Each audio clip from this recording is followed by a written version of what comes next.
ассалому алайкум бинандагони азиз, нашри навбати барномаи иттилооти навидро мустақиман аз телевизиони Сафина манзуратон мегардонем. Дар студия Тоҳир Маҳмудзода. нимаи дуюми рӯзи гузашта асосгузори сулҳу ваҳдати миллӣ, пешвои миллат президенти ҷумҳурии Тоҷикистон муҳтарам Эмомалӣ Раҳмон бо сафари расмӣ ба шаҳри Парижи ҷумҳурии Фаронса ташриф оварданд. дар фурудгоҳи олии шаҳри Париж президенти ҷумҳурии Тоҷикистон муҳтарам Эмомалӣ Раҳмонро намояндагони воломақоми ҷумҳурии Фаронса самимона истиқбол гирифтанд. дар назар аст ки дар доираи сафари расмӣ сарвари давлат муҳтарам Эмомалӣ Раҳмон бо президенти ҷумҳурии Фаронса Эммануэл Макрон ва роҳбарони воломақоми ин кишвар мулоқоту вохӯрӣ доир намоянд. ҳамчунин дар доираи сафар президенти мамлакат муҳтарам Эмомалӣ Раҳмон дар чорабинии фарҳангии намоишгоҳи нигораҳои таърихӣ таҳти унвони Тоҷикистон кишвари рудҳои тиллоӣ ва рӯзи фарҳанги ҷумҳурии Тоҷикистон дар ЮНЕСКО иштирок ва суханронӣ менамоянд. дар шаҳри Париж президенти ҷумҳурии Тоҷикистон муҳтарам Эмомалӣ Раҳмонро кормандони сафорати ҷумҳурии Тоҷикистон дар ҷумҳурии Фаронса бо шукӯҳу шаҳомати хоса пазироӣ карданд.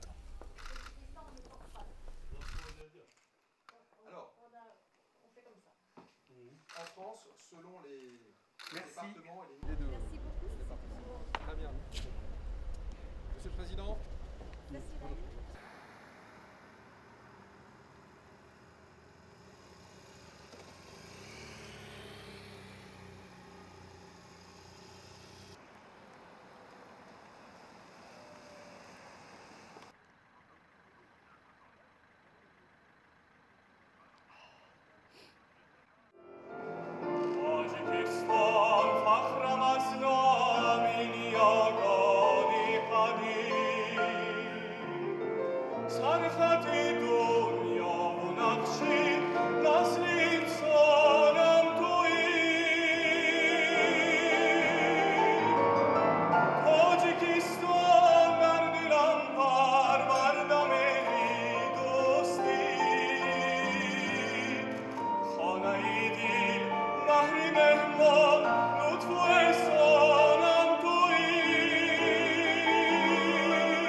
سفر بر کشوری فرهنگی والا مبارک، پیشوای ما مبارک. شما هستید رمز کشوری ما، قدم هاتون برای ما مبارک.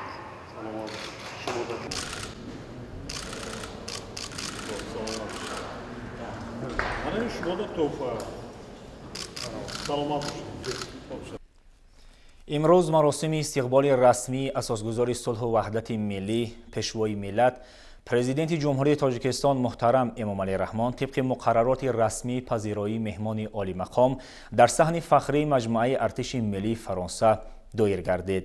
президенти мамлакат муҳтарам Эмомалӣ Раҳмон ба саҳни ҳавлии маҷмӯаи артиши миллӣ ташриф оварданд. барои баргузории ин чорабинӣ макони он идона ороста шуда, парчамҳои ҳар ду давлат овезон карда шуда, горди фахрӣ барои истиқболи меҳмони олиқадр саф кашид.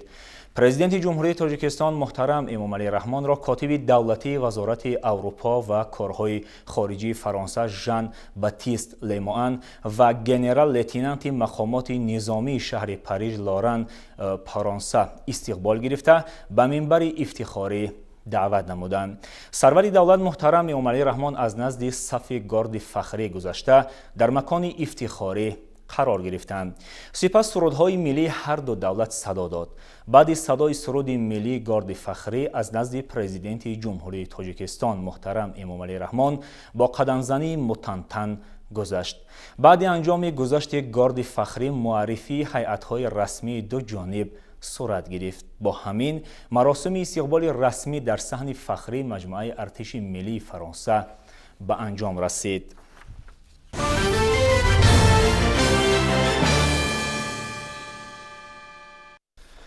یادآور می‌شویم که روزهای 10-12 اکتبر اساسگذار صلح و وحدت ملی پیشوای ملت پرزیدنت جمهوری تاجیکستان محترم امامعلی رحمان با سفر کاری در پادشاهی بلژیا قرار داشتند.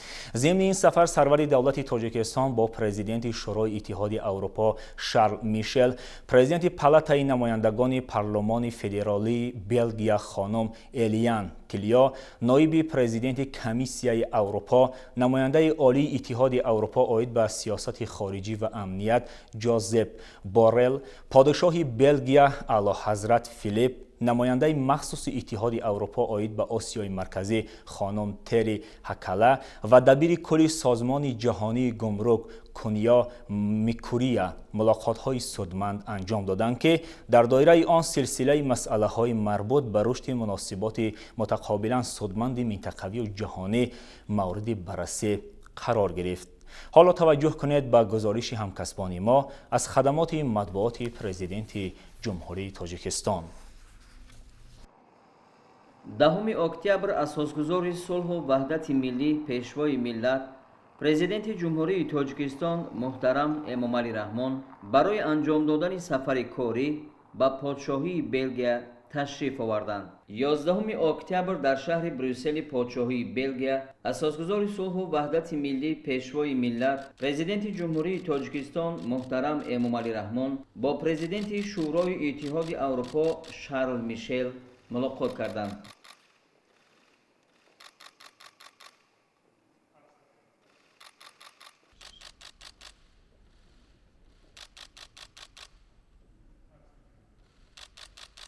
پرزیدنت مملکت محترم امامعلی رحمان از پذیرایی صمیمی اظهار سپاس کردند. با اطمینان اظهار داشتند که نتیجه های مذاکرات برای توسعه همکاری گوناگون جنبه تاجیکستان و اتحاد اروپا تکانی جدی میبخشد.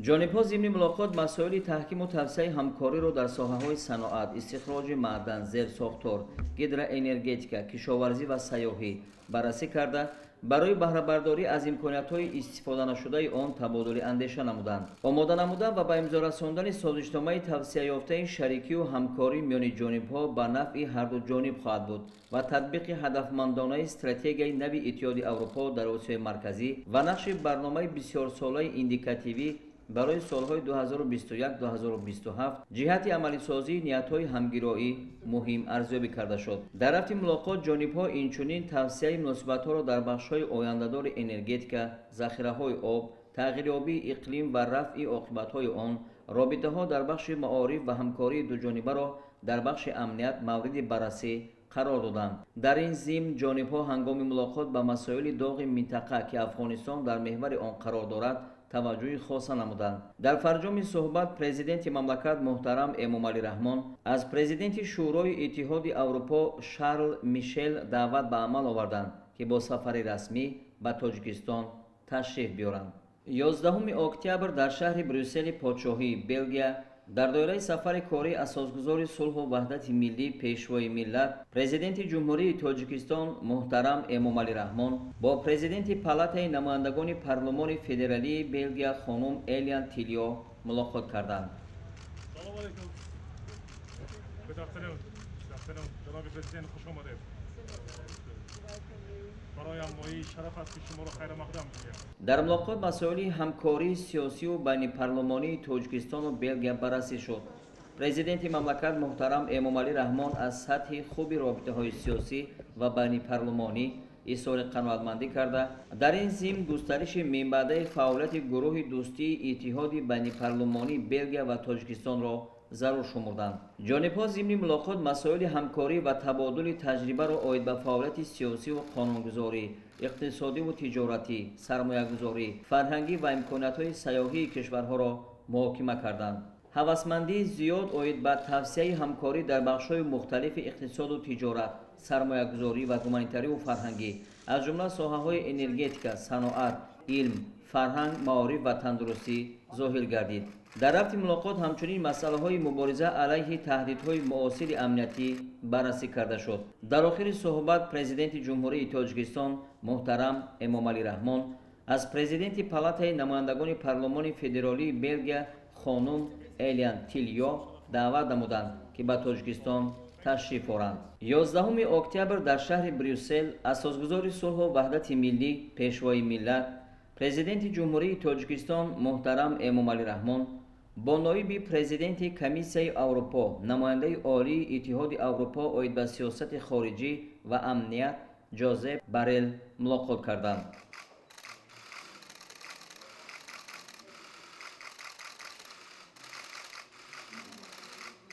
در رفت آخری مسائل همکاری تاجیکستان و اتحاد اروپا مورد بررسی قرار داده شد. پرزیدنت مملکت محترم امامعلی رحمان از رشد و نمای مناسبت‌های همکاری اظهار قناعتمندی کرده. تاکید داشتند که اتحاد اروپا در عرصه بین‌المللی شریک مهم کشور ما میباشد. جانب‌ها ضمن ملاقات مسائل تحکیم همکاری در بخش‌های آینده‌دار اقتصاد، تجارت، تطبیق عملی لایحه‌های سودمند در ساحه‌های مختلف گومانیتاری و فرهنگی به خصوص معارف، تندرستی و رشد محل را محاکمه کردند. در این ضمن تاکید گردید که انکشاف همه‌جانبه همکاری‌های اقتصادی یکی از جنبه‌های مهم مناسبت‌های تاجیکستان و اتحاد اروپا را تشکیل می‌دهد. وابسته به این جانب‌ها از سطح و محتوای همکاری‌ها در ساحه‌های انرژتیک از جمله تطبیق لایحه کاسه 1000 و تشکل اقتصاد سبز اظهار قناعتمندی نموده ضرورت توسعه منبعه آنها را به طور خاصه قید نمودند. تاکید گردید که برای تحکیم هرچی بیشتر رابطه‌ها عملی سازی سندهای قبول شده از جمله تطبیق سازشنامه همکاری و شریکی میان تاجیکستان و اتحاد اروپا و پیوستن تاجیکستان به نظام امتیازهای گمرکی در صادرات مال و محصولات به اروپا ضرور است.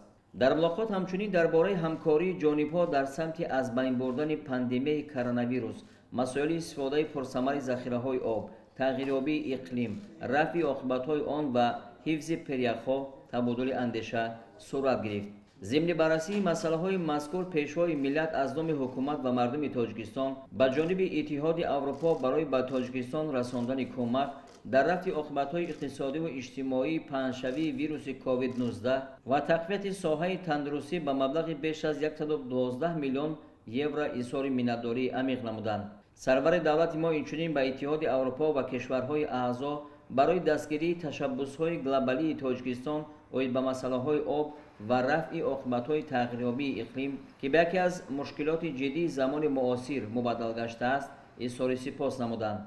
در رابطه با این راهبر دولت ما اصرار داشتند که تاجیکستان 98% نیروی برق را در انشاءات گیدر انرژتیکی یعنی از منبع‌های تجدید شونده از لحاظ اکولوژی تازه استحصال کرده از روی این نشان دهنده در جهان جای ششم و از روی پرتاب‌های گازهای گلخانه‌ای جای 135م را اشغال می‌نماید. جناب جوزپ بارل در نوبت خود نقش بارز جانب تاجیکستان را در حل و فصل مسائل‌های وابسته به آب و رفع عاقبت‌های تغییریابی اقلیم بلند ارزیابی کردند. اینچنین او ابراز داشت که جانب اتحاد اروپا برای تحکیم روابط منطقوی منفعت‌دار است و این مسائل محور گفت و شنیدها را در جلسه قریب الوقوع وزیران کارهای خارجی G5 جمع 1 در شهر دوشنبه تشکیل خواهند داد. جانب‌ها ضمن بررسی مسائل امنیتی به تحکیم امنیت و ثبات در کشور ما تمام منطقه آسیا مرکزی و افغانستان توجه ظاهر کردند. تلاش‌های سودمند مشترک جانب‌ها در این عرصه به خصوص تحکیم حفظ سرحد تاجیکستان و افغانستان توسط تطبیق برنامه‌های بامکا و کدپ تاکید گردید. در فرجام صحبت اظهار باوری کرده شد که همکاری‌های گوناگون جنبه کشور ما با اتحاد اروپا در آینده نیز پیگیرانه گسترش خواهند یافت. 12 اکتبر در شهر بریوسل پایتخت پادشاهی بلژیا اساسگزار صلح و وحدت ملی پیشوای ملت پرزیدنت جمهوری تاجیکستان محترم امامعلی رحمان با پادشاه بلژیا اعلیحضرت فیلیپ ملاقات کردند.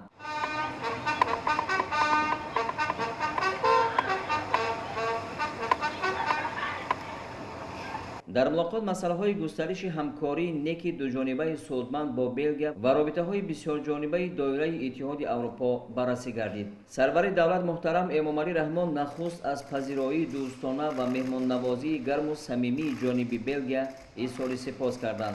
پرزیدنت مملکت محترم امامعلی رحمان با تأثیرات نیک از سفرهای قبلی با پادشاه بلژیا به خصوص اولین ملاقات با اعلیحضرت پادشاه آلبرت دو تاکید نمودند که پادشاهی بلژیا یکی از مملکت‌های کلیدی قطعه اروپا، کشور دوست و شریک با اعتماد تاجیکستان در اروپا می باشد. در مورد رشد و توسعه منبع‌های همکاری‌های دوجانبه، ساحه‌های انرژتیک، بخش‌های مختلف صنعت و جلب تکنولوژی‌های معاصر به اقتصاد تاجیکستان از جمله سمت‌های آینده‌دار شریکی دو کشور نامبر کرده شد. جانب‌ها ضمن ملاقات مسائل رابطه‌های کشورها را در سطح منطقوی محاکمه کردند. با پشتیبانی از اقدام‌های یکدیگر در حل مسائل گلوبالی سیاره تاکید گردید که تاجیکستان نامزدی بلگیه را برای اشغال کردن مقام عضو غیر دائمی در شورای امنیت سازمان ملل متحد برای سالهای 2019-2020 و پادشاهی بلگیه در نوبت خود تشبس‌های بین المللی تاجیکستان را در مسائل گلوبالی آب و اقلیم جانبداری نمود. از قبل برنامه و لایحه‌های اتحاد اروپا برای تاجیکستان و افغانستان و آسیای مرکزی اظهار قناعتمندی کرده شد. ضمن بررسی مسائل امنیتی جانب‌ها عاید به تأمین امنیت کشورهای آسیای مرکزی و استقرار صلح و ثبات در افغانستان و ایجاد شرایط مساعد برای رشد آسایشته آن تبادل افکار نمودند. تأکید گردید که امنیت کشورهای آسیای مرکزی با تأمین صلح و ثبات در افغانستان ارتباطی بواسطه دارد. ذکر گردید که تاجیکستان جانبدار هرچه زودتر برقرار گردیدن صلح و آرامی در این کشور همسایه نزدیکترین دوست، همزبان و همفرهنگ میباشد و سازمان ملل متحد باید در پیشبرد این روند نقشی کلیدی داشته باشد. پرزیدنت مملکت محترم امامعلی رحمان بار دیگر از موقع استوار تاجیکستان جهت تشکیل حکومت فراگیر در افغانستان یادآور شده. جانب‌ها راه‌های مؤثر استقرار صلح و ثبات در این کشور را بررسی نمودند. در این ضمن جانب‌ها جهت حل مشکلات افغانستان، مبارزه مشترک با تهدید و خطرهای معاصر از قبیل تروریسم، اکستریمیسم، گردش غیرقانونی مواد مخدر، کیبر جنایت‌ها و دیگر ظهورات خطربار جنایتکاری متشکل فراملی اظهار آمادگی نمودند. در انجام ملاقات پرزیدنت مملکت محترم امامعلی رحمان از پادشاه بلگیه اعلی حضرت فیلیپ برای بازدید رسمی از تاجیکستان دعوت به عمل آوردند. 12 اکتبر در شهر بریوسل اساسگزار صلح و وحدت ملی پیشوای ملت پرزیدنت جمهوری تاجیکستان محترم امامعلی رحمان با نماینده مخصوص اتحاد اروپا عاید به آسیای مرکزی خانم تری هکالا ملاقات کردند. در رفت ملاقات مسائل همکاری در ساحه‌های سیاسی، اقتصادی و فرهنگی بررسی گردید.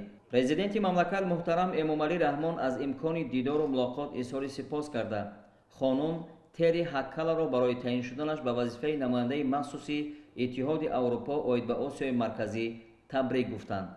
جانب‌ها تحکیم همکاری در سمت مبارزه با تهدیدها و خطرها را در سرخط اول رابطه‌های دوجانبه گذاشتند. از همکاری پرثمر در سمت‌های کلیدی سیاست بین المللی، منطقوی، مکالمه منتظم سیاسی در سطح عالی و همکاری در بخش تأمین امنیت اظهار قناعتمندی کرده شد. جانب‌ها در جنبه سیاسی از همکاری با موفقیت ساختارهای بین تاجیکستان و اتحاد اروپا یادآور شدند. تأکید شد که رابطه‌ها در دایره مکالمه سطح عالی عاید به مسائل سیاست و امنیت اینچنین واخوری قریب الوقوع وزیران کارهای خارجه آسیای مرکزی و اتحاد اروپا در دوشنبه می‌تواند به تحکیم همکاری جانب‌ها تکانی نو بخشد. در جریان ملاقات همچنین مسائل رشد و گسترش رابطه‌های گوناگون جنبه تاجیکستان با کشورهای اعضای اتحاد اروپا بررسی کرده شد. پرزیدنت مملکت محترم امامعلی رحمان ابراز داشتند که تاجیکستان برای همکاری زیچ با کشورهای اتحاد اروپا در ساحه تجارت و استحصالات صنعتی، اقتصاد رقمی و اینواسیون، تأمین امنیت عضوخواری و انرژتیکی آماده است. کمیته همکاری و زیرکمیته عاید به همکاری میدان مساعد برای بررسی مسائل همکاری تجارتی و اقتصادی نامیده شد. ذکر گردید که تاجیکستان با در نظر داشت ریشه‌های عمومی و رابطه‌های تاریخاً مقرر شده خلق‌های آسیای مرکزی بر رشد منبع‌های همکاری در داخل منطقه افضلیت می‌دهد. ضمن ملاقات با تطبیق برنامه‌ها در دایره همکاری وسیع منطقوی از جمله در ساحه‌های سیاسی، تجارتی، اقتصادی، فرهنگی و گومانیتری اینچنین بر رشد رابطه‌ها در ساحه امنیت اظهار هوسمندی کرده شد. جانب‌ها ضمن بررسی مسائل امنیتی به تحکیم امنیت و ثبات در کشور ما تمام قلمرو آسیای مرکزی و افغانستان پرزور کردن اقتدار مدافعی در سرحد تاجیکستان و افغانستان به خاطر تأمین امنیت در منطقه توجه ظاهر کردند. نماینده مخصوص اتحاد اروپا اوید به آسیای مرکزی خانم تری هاکالا نقش بارزی جانب تاجیکستان را در حل و فصل مسائل وابسته به آب و رفع عاقبت‌های تغییریابی اقلیم و تشکل اقتصاد سبز بلند ارزیابی کرده. برای من بعد نیز دستگیری نمودن تشبس‌های بین المللی پرزیدنت جمهوری تاجیکستان اظهار آمادگی نمودند. 12 اکتبر در شهر بروسل پادشاهی بلژیا اساسگزار صلح و وحدت ملی پیشوای ملت پرزیدنت جمهوری تاجیکستان محترم امامعلی رحمان با دبیر کل سازمان جهانی گمرک کونیو میکوریا ملاقات کردند. در جریان ملاقات حالت کنونی و دورنمای شریکی تاجیکستان با سازمان جهانی گمرک مورد بررسی قرار داده شد. پرزیدنت مملکت محترم امامعلی رحمان از سطح رابطه ها اظهار قناعتمندی کرده تاکید نمودند که حکومت جمهوری تاجیکستان از روزهای اول صاحب استقلالی اصلاحات را در همه بخش‌های تجارت و اقتصاد عملی گردانده ایستاده است و در این روند به تکمیل بامرام فعالیت گمرکی نیز توجه پیوسته ظاهر می‌گردد. اظهار اطمینان کرده شد که نتیجه این واخوری قدم نوی در راه تحکیم و توسعه رابطه‌های ثمربخش دو جانبه خواهد شد. جانب‌ها ضمن ملاقات مسائل مکملگردانی مأموریت گمرک، نظام اطلاعاتی اتوماتیک کننده آن با تکنولوژی‌های معاصر، تجدید زیرساختار گمرک و رشد اقتدار ذخیره‌های انسانی را در ساحه فعالیت گمرکی محاکمه نمودند. در این ضمن فعال کردن همکاری سودمند با سازمان جهانی گمرک برای بلند برداشتن اقتدار کسبی کارمندان نهاد گمرکی تاجیکستان ضرور شمرده شد. در ملاقات عملی سازی سندهای قبول شده در دایره سازمان از جمله کنونسیون بین المللی اوید به ساده‌گردانی و هماهنگسازی رسمیات گمرکی کیوتو سال 1973، سازشنامه اوید به ساده‌گردانی رسمیات سودا سال 2013 و مطابق نمودن کودکس گمرک جمهوری تاجیکستان به طلبات کنونسیا و سازشنامه ذکر شده بررسی کرده شد. قید گردید که تاجیکستان سال 2018 معیارهای باج‌های گمرکی وارداتی مطابق با استانداردهای سازمان جهانی سودا را قبول نمود. امتیازهای گمرکی و اندازی و دستگیری استحصال کنندگان مال‌های وطنی بر رشد استوار اقتصادیات ملی مساعدت می‌نمایند. آنها اینچنین به افزون گردیدن حجم استحصال مال‌های وطنی و بهتر نمودن فضای سرمایه‌گذاری زمینه گذاشتند. ضمن واخوری مسئله تکمیل قانونگذاری در عرصه تجارت و اقتصاد و عملی سازی سیاست دولتی دستگیری صادرات نیز محاکمه گردید. اظهار اطمینان کرده شد که گزارش پررو به استانداردهای بین المللی که از جانب سازمان جهانی گمرک تهیه و پیشنهاد می‌شوند به زیاد گردیدن گردش تجارت و قسم وارداتی بودجه دولت، اینچنین رشد مناسبت‌های اقتصادی با کشورهای همجوار و منطقه سهمی ارزنده خواهند گذاشت.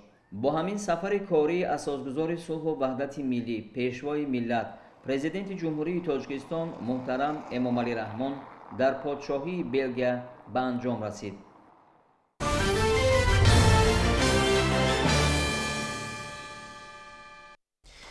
ناحیه کشانیان ولایت ختلان سال تا سال سیمای خود را دیگر کرده به یک ناحیه زیبا و نمونوی تبدیل می‌یابد.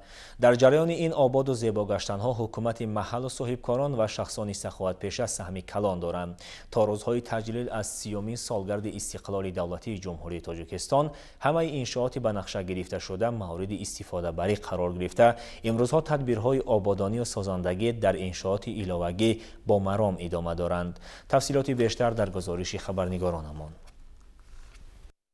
در دایره کارهای آبادانی بخشیده به 30مین سالگرد استقلال دولتی جمهوری تاجیکستان در کوچه مرکزی شهرک اسماعیل سامانی ناحیه کشانیان از طرف صاحبکار محلی دلشاد دولتوف ساختمان بنا استقامتی بسیار آشیانه جریان دارد. کارهای ساختمانی انشاءات مذکور آخر سال 2019 آغاز گردیده. آن از 6 آشیانه عبارت بوده دارای 40 خانه استقامتی، 1 2 و 3 حجرگی میباشد. لایحه انشاءات مذکور از طرف جمعیت دارای مسئولیتش محدود شهرآفر شهر باختر تحریزی گردیده در مساحت 900 یک زمین بنیاد گردیده است. طبق اطلاع در آشیانه یکم بنا مرکز خدمترسانی زمانوی و در تخانه سخت آماده نمودن تریزه های پلاستیکی و هر گونه قالب ها بر راه مانده می شود. منزل های استقامتی ساخته شده زیبا و زمانوی بوده در آن تمام شرایط های معاصر زندگی مهیا گردیده ایستاده است. بینایی که امروز ما در نزد اون قرار داریم یکی از بلندترین بناهای در ناحیه محسوب می‌شود که از طرف صاحبکار ساخته به استفاده داده شده است. با مورد استفاده دادن انشاءات مذکور با زیبایی ناحیه حسنی دیگر می‌دهد که این همه از دستگیری پیشوای ملت و صاحبکاران باشد که ноҳияи мо боз ҳам зеботару хушрӯтар мегардад. айни замон дар иншооти мазкур корҳои рангоборкуниву гузарондани ноқилҳои барқии дохили бино идома дошта бо мақсади ҳарчи зудтар ва бо сифати баланд сохта ба истифода додани бинои мазкур зиёда аз 10 нафар сохтмончиёни маҳаллӣ ба кор ҷалб гаштанд. як сол шид ҳамҷа кор кесем рӯзимона ҳамҷа бурдесем. раҳмат ба ин соҳибкоро ки ҳамин биноро обод кесанд, мо коргаро пушти ҳамин кор кардесем. то ба имрӯз дар пушти бинои мазкур майдончаҳои варзишӣ сохтаву мавриди истифодабарӣ қарор гирифтанд ва ин соҳибкори маҳаллӣ тасмим дорад ки дар паҳлӯи бинои навбунёд маркази дилхушии кӯдакону наврасонро низ ба роҳ монад. ҳамчунин таваққуфгоҳи мошинҳо низ бунёд гардидаву саҳни бино пурра сафолакпӯшу гулзор ва атрофи он бо симчӯбҳои муосир ва фурӯзонакҳои пурқудрати камасраф чароғон карда хоҳад шуд. як қисми устоҳод ҳозира шуда қубурҳои опартои ҳамин биноя кор кардем. аз ҳафтаи оянда насиб бошад ман ҳамин қубурҳои опартора пур кунам ҷошам устоҳо. мо барои сафолакпӯш ҳамин бино ҳавли бино кор оғоз мекунем. намои берунии бино бо тарҳи муосир ва замонавӣ оро ёфта саҳни иншоот шомгоҳон зебову дилрабо ба назар мерасад. худи бинои истиқоматӣ низ бо чароғакҳои рангаву зебо оро ёфтааст ки қомат афрохтани он ба зебогии ноҳия ҳусни тоза зам менамояд. баъди мавриди истифода қарор гирифтани иншоот дар маркази савдои ошиёнаи якум 8 нафар сокинон ба кори доимӣ ва беш аз 40 оила ба манзили зист таъмин хоҳанд шуд. гузориши хуршеди абдуалим, зайниддин ҳоҷиев, абдурозиқ маҳмадшоев барои барномаи иттилоотии навид аз ноҳияи кушониён.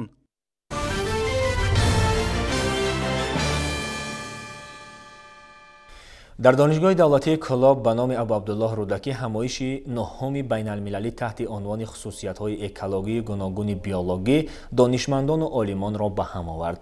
дар ин ҷамъ омад паҳлӯҳои мухталифи гуногуни биологии Тоҷикистон ва минтақа мавриди таҳлилу баррасии амиқ қарор гирифт. гузориш дар ин бора. дар рӯзҳои таҷлил аз 30-юмин солгарди истиқлолияти давлатии ҷумҳурии Тоҷикистон дар донишгоҳи давлатии Кӯлоб ба номи Абу Абдуллоҳ Рӯдакӣ бо ташаббуси Академияи миллии илмҳои ҷумҳурии Тоҷикистон, маркази илмии Хатлон ва боғи ботаникии шаҳри Кӯлоб ҳамоиши нӯҳуми байналмилалӣ таҳти унвони хусусиятҳои экологии гуногунии биологӣ баргузор гардид. дар кори конференсия зиёда аз 60 олимон аз гӯшаву канори ҷумҳурӣ ва инчунин аз хориҷи кишвар ташриф оварданд. дар тӯли 2 рӯз олимон ва мутахассисони соҳа доир ба олами наботот, олами ҳайвонот, гуногунии онҳо ва ҳифзи онҳо маърузаҳои илмии худашонро пешниҳод мекунанд ва ин имконият медиҳад ки барои оянда насли наврас донишҷӯён ва мутахассисон аз натиҷаҳои дилхоҳи олимоне ки ба даст оварданд огаҳӣ ёбанд. мавриди зикр аст ки тағйирёбии иқлим ба сайёра зарари зиёд расонида истодааст ки дар натиҷаи гармшавии ҳаво сӯхтори беш аз ҳазорон нобудшавии ҳайвоноту наботот ба назар мерасад. обшавии пиряхҳо, ба амал омадани селу обхезӣ, тӯфон, бедоршавии вулқон ва дигар ҳодисаҳои табиӣ инсониятро ба ташвиш овардааст. мақсад аз гузарондани конференсия ин омӯзиши омилҳои экологӣ ба табиати зебоии Тоҷикистон аст. албатта гузарондани чунин конференсия ҳама вақт ин ба фоидаи кор аст, зеро ки ҳозир экология ин яке аз мубрамтарин масъалаҳое мебошад ки дар ҷумҳурӣ мо ба он рӯбарӯ мебоем. тағйирёбии иқлим, дигар шудани олами наботот, олами ҳайвонот, ҳама амин аз экология вобаста аст. ҷумҳурии Тоҷикистон ҳамчун як мамлакати кӯҳистон на танҳо саргаҳи об ҳаст, инчунин саргаҳи гуногунии биологӣ ва гуногунии агробиологӣ ба шумор меравад. аз он лиҳоз ки дар ҷумҳурии Тоҷикистон бештар аз 23 000 намудҳои гуногуни ҳам набототу ва ҳайвонот вомехӯранд ва ин миқдор 2% гуногунии биологии тамоми кураи заминро ташкил медиҳад. агарчанде ҷумҳурии Тоҷикистон бисёр масоҳати хурдам дошта бошад. бинобар ҳамин мақсади асосӣ ва мароми асосии олимони ҷумҳурии Тоҷикистон ва берун аз он роҳҳои боз ҳам дар шароити тағйирёбии иқлим мутобиқ гардонии ин гуногунии агробиологӣ ва биологӣ ва барои халқу ватану миллат истифода бурдани ин гуногунӣ ва ин сарвати бои нодири Тоҷикистонро بحث میکنند و برای آینده برای نسل آینده یک ذخیره خوبی میماند از این کنفرانسیه. شیرینجان سفرزاده سیفالدین اسماعیلوف از شهر کولاب برای برنامه نوید.